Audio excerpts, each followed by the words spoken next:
Irony in the title. I had been married for a little while. Not that long. 25 years.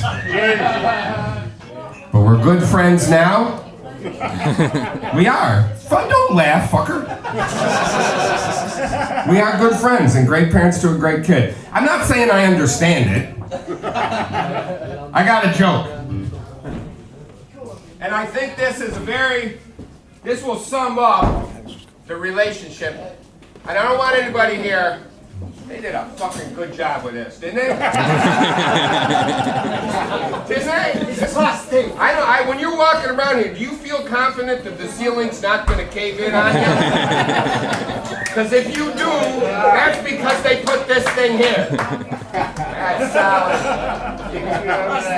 Oh, looks like somebody took a bite out of that. Somebody probably got a little sexually frustrated not being able to get to the waitress. So anyway, here's a joke that sort of sums it up. My ride's here, I gotta go. I'm on the Smokehouse 10. Keep me a blast the siren, it'll look cool. Alright. So I'm not saying, and I don't want anybody to interpret this joke as misogynist or anti-women. I'm a Libra, I need balance. I have a very pro-women joke that I'll tell after the joke, so that we got a good balance here.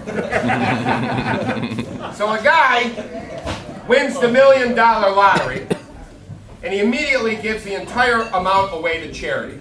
And the next time he's praying, the Lord appears to him and says, "That was such a selfless and generous act. I don't typically do this. I'd like to grant you a wish." And the guy said, "Well," he said, "I live in New York. I'm obsessed with Hawaii. I'd love to go to Hawaii, but I'm petrified to fly. What would be the possibility of you building a bridge from New York to Hawaii, and then I could drive at my leisure?" And the Lord says, "Well, I could do that, but logistically it would be a nightmare. We'd have to put people out of their homes. People could die during the construction. Would you have a second wish?" And the guy said, "I've always wanted to understand women." And God said, "Would you like the bridge 2 lanes? Or 4 fucking lanes?" So here's my pro-women joke. You guys do this when you eat the brisket or the ribs, and then you still got the sauce, and you walk, but you still smell it a little bit, and it's like pussy. Anyway.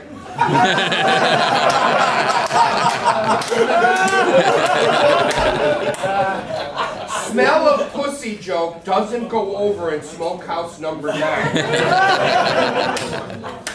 So a woman, she's very happy, and she's jumping up and down on the bed. I want to hear what he has to say. Could be something good about barbecue sauce. Sounds like you're digging, mate. Right? So a woman, she's very happy, she's naked, she's jumping up and down on the bed, and her husband comes in, he's not such a good guy. He says, "Why are you so happy?" She said, "I just went to the doctor, and the doctor told me that I have the breasts of a 20-year-old woman." And her husband says, "Yeah, did he mention your 40-year-old ass?" She said, "No, your name didn't come up."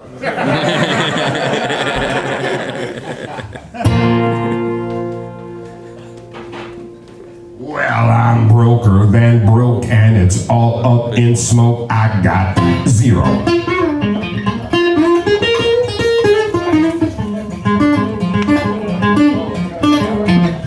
Gambled and beat, no shoes on my feet. I ain't no hero. My luck is often lost at a horrible cost, and I'm down. Held the ground and viewed as unsounding. I gotta say, oh no! I blew the fuse. This happened in Smokehouse number 2 as well. There's a little guy downstairs killing.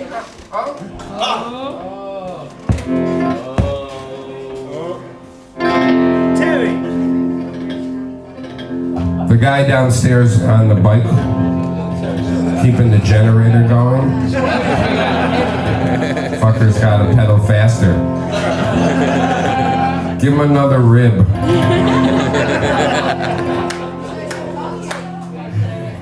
Well, I gotta say, I'm the happiest man in the world.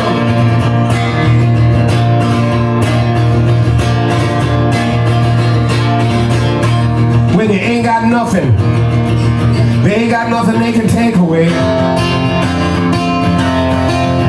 I got all the time in the world to check out this gorgeous day. Ain't got no cell phone, bill collectors, leave me alone. I ain't got no unaffordable mortgage, I no unaffordable home. And I gotta say, I'm the happiest man in the world.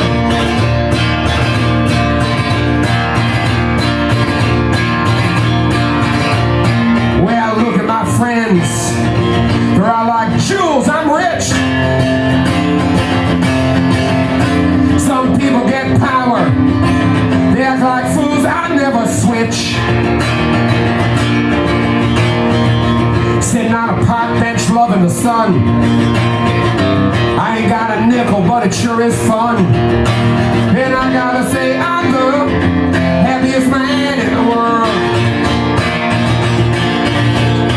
Well, I went to the ATM when I awoke and I almost choked when it spoke. Said, you are broke, financially depleted. Like your hairline, it has receded. It continued to speak and said it's bleak, your troubles are peak, but it offered a solution, a bit of restitution. This ATM was a machine with the means, spilling the beans to pay for my dreams. I said, oh, you're giving me chills. Spit out the bills. I need a tower of gold, the contents of a king's billfold. I need the treasure in a pirate's hold. I need cash, hard and cold. I'm insatiable from what I've been told. I need the profits of a corporation sold, and if I can be so bold, what Wall Street stole, and enough dough to buy rolls, and hand-tailored clothes, and mansions, and islands that I've chosen. I don't want to die, want my body to be froze. Security that'll never dose. Live sculpture to perpetual pose. I want the ability to buy and sell men's souls. I want to be bathed in velvet from my head to my toes. I want my teeth capped in gold, so when the light goes out, my head it glows. Now no sooner had I spoken than the ATM spit out a bus token. Said, here's the situation. You'll be taking public transportation. I was incredulous. This was an insult off the charts. I said, what do I look like? Cinderella of the Walmart? I felt like a clown as I drove through the town. In the bus in the back. I thought I had riches, but I didn't have jack.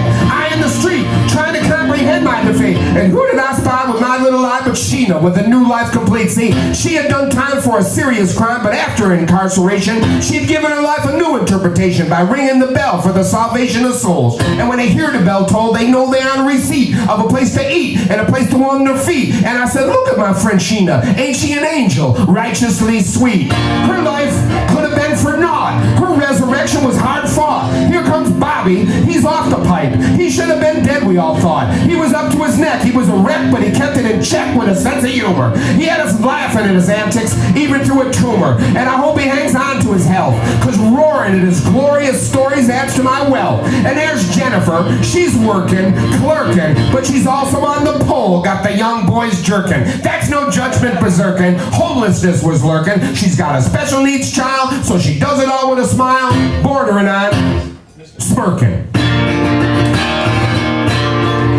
I think it's safe to say that I had an epiphany that day. Look at all my friends, barely employed, maintaining their integrity, not null and void, inspirational, conversational. These are the things that I've enjoyed. I've seen beggars with the stature of kings. I've seen homeless sharing as if they had wings, and other things like patience on death's door, smiling more, not knowing what's in store. I saw with clarity, charity, and it humbled me galore. And I went back to that ATM again and I requested an encore, because sometimes you gotta open up your eyes and see what life is truly for. And that ATM didn't gloat. Said, oh, you ain't really broke. You're rich as a king. You just ain't got no money. That's the thing.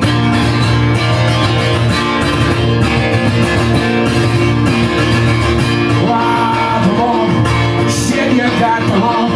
Shit, you got the law. Put down that cell phone. Talk to me face to face. I'm checking out people. I'm I'm loving their ways. I ain't been broker in all of my days. And I gotta say I'm the happiest man in the world. And I gotta say I'm the happiest man in the world. And I gotta say